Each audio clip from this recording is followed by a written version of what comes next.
all know. With today's executive order, combined with the Buy American executive order I signed on Monday, we're going to harness the purchasing power of the federal government to buy clean, zero-emission vehicles that are made and sourced by union workers right here in America. With everything I just mentioned, this will mean 1 million new jobs in the American automobile industry, 1 million. And we'll do another thing. We'll take steps towards my goal of achieving 100% carbon pollution-free electric sector by 2035. Transforming the American electric sector to produce power without carbon pollution will be a tremendous spur to job creation and economic competitiveness in the 21st century, not to mention the benefits to our health and to our environment. Already, 84% of all new electric capacity planned to come onto the electric grid this year is clean energy. Clean energy. Why? Because it's affordable, because it's clean, because in many cases it's cheaper, and it's where we're keeping up. They're keeping up. We're going to need scientists and national labs, land-grant universities, historical black colleges and universities to innovate the technologies needed to generate, store, and transmit clean electricity across distances, and battery technology and a whole range of other things. We need engineers to design them and workers to manufacture them. We need iron workers and welders to install them. Technologies they invent, design, and build will ultimately become cheaper than any other kind of energy, helping us dramatically expand our economy and create more jobs with a cleaner environment. And we'll become the world's largest exporter of those technologies, creating even more jobs. You know, we're also going to build 1.5 million new energy-efficient homes and public housing units that are going to benefit communities 3 times over. 1, by alleviating the affordable housing crisis. 2, by increasing energy efficiency. And 3, by reducing the racial wealth gap linked to home ownership. We're also going to create more than 250,000 jobs to do things like plug the millions of abandoned oil and gas wells that pose an ongoing threat to the health and safety of our communities. They're abandoned wells. They're open now. And we're going to put people to work. They're not going to lose jobs in these areas. They're going to create jobs. They're going to get prevailing wage to cap those over 1 million wells. These aren't pie-in-the-sky dreams. These are concrete, actionable solutions. And we know how to do this. The Obama-Biden administration reduced the auto industry, rescued the auto industry, and helped them retool. We need solar energy, cost competitive with traditional energy, weatherizing more. We made it cost competitive, weatherizing more than 1 million homes. The Recovery Act of our last administration, the Democratic administration, made record clean energy investments, $90 billion. The President asked me to make sure how that money was spent on everything from smart grid systems to clean energy manufacturing. Now, the Biden-Harris administration is going to do it again and go beyond. The executive order I'll be signing establishes the White House Office of Domestic Climate Policy, and it'll be led by one of America's most distinguished climate leaders, former EPA Director Gina McCarthy.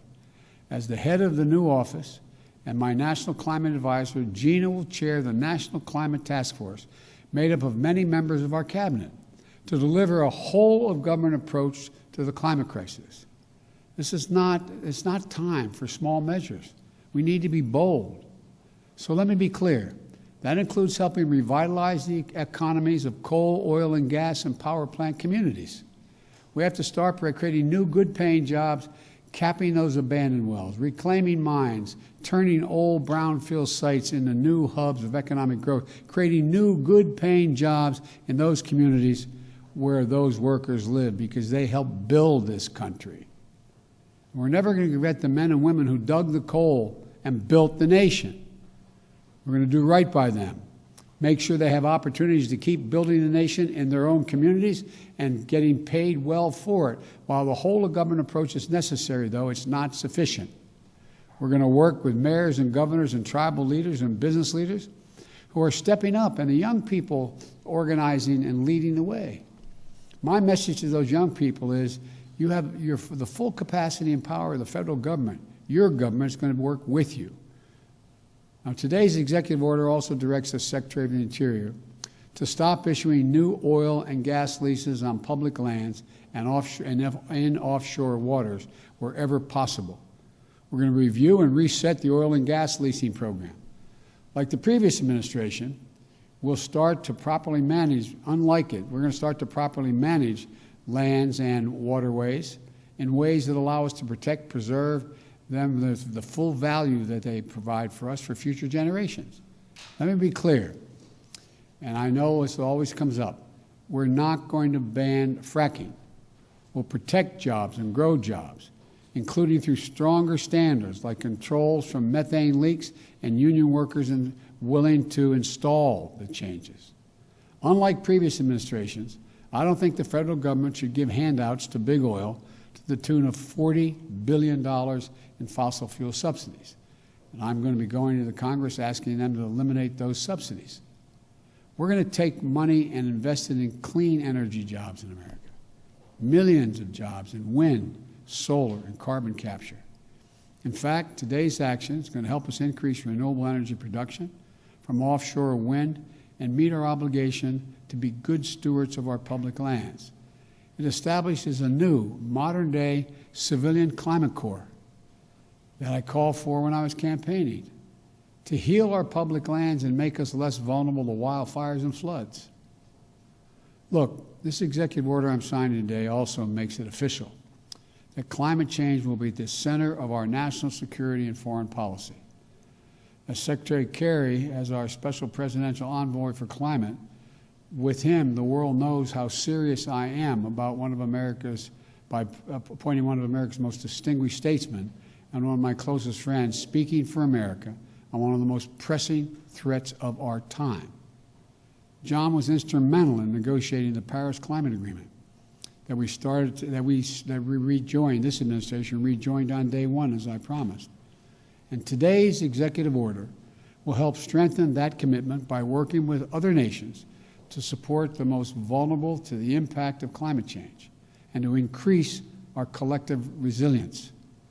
That includes a summit of world leaders that I'll convene to address this climate crisis on Earth Day this year, in order to establish a new effort to integrate the security implications of climate change as part of our national security risk assessment and analysis will also be included. With this executive order, environmental justice will be at the center of all we do addressing the disproportionate health and environmental and economic impacts on communities of color, so-called fence line communities, especially those communities, brown, black, Native American, poor whites. It's hard, the hard-hit areas like Cancer Alley in Louisiana, or the Route 9 corridor in the state of Delaware. That's why we're going to work to make sure that they receive 40% of the benefits of key federal investments in clean energy, clean water, and wastewater infrastructure. Lifting up these communities makes us all stronger as a nation and increases the health of everybody. Finally, as with our fight against COVID-19, we will listen to the science and protect the integrity of our federal response to the climate crisis. Earlier this month, I nominated Dr. Eric Lander, a brilliant scientist who is here today to be the director of the Office of Science and Technology. I also nominated another brilliant scientist, Dr. Frances Arnold and Dr. Maria Zuber, to co-chair the President's Council of Advisors on Science and Technology, so-called PCAST, that President Eisenhower started 6 weeks after the launch of Sputnik. It's a team of America's top scientists charged with asking the most American of questions. What next? What's the next big breakthrough? And then helping us make the impossible possible. Today, I'm signing a presidential memorandum making it clear that we will protect our world-class scientists from political interference and ensure they can think, research, and speak freely and directly to me, the Vice President, and the American people. To summarize this executive order, it's about jobs, good-paying union jobs. It's about workers, building our economy back better than before. It's a whole-of-government approach. Put climate change at the center of our domestic, national security, and foreign policy. It's advancing conservation, revitalizing communities in cities and on the farmlands, and securing environmental justice. Our plans are ambitious, but we are America. We're bold. We're unwavering in the pursuit of jobs and innovation, science and discovery.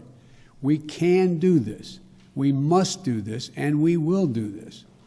I'm now going to sign the executive order to meet the climate crisis with American jobs and American ingenuity. And I want to thank you all. I'm going to go over and sign that now.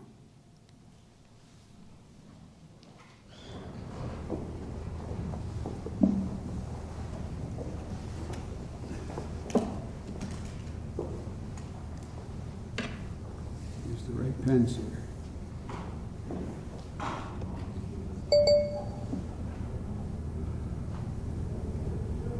The first order I'm signing is tackling the climate crisis at home and abroad.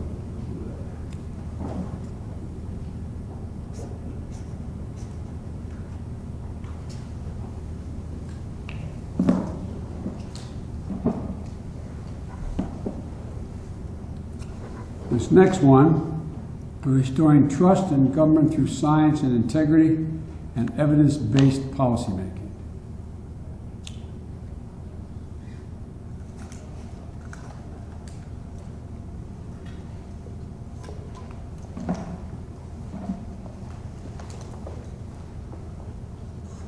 More here. And this last one is the President's Council on Advisors on Science and Technology established.